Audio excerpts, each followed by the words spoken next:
Mən Şəhid Muxtar, o dəmirləri əyən, amma vətən torpağı qarşısında baş əyən oğlan.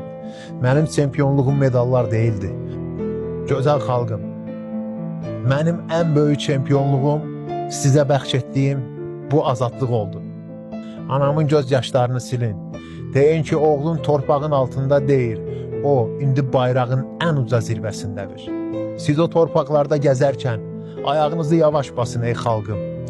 Orada mənim və qardaşlarımın döyünən ürəyi var. Məzarım soyuq ola bilər, amma sizin gülüşünüz məni esidir. Sadəcə bir xahişim var, məni keçmişdə qoymayın. Çünki şəhid güllə dəyəndə yox, unudulanda ölər. Barıt qoxulu o yollar, o yollar səni bəs nə vaxt qaytarar, qaytarar. Səndən təsəlli bir zab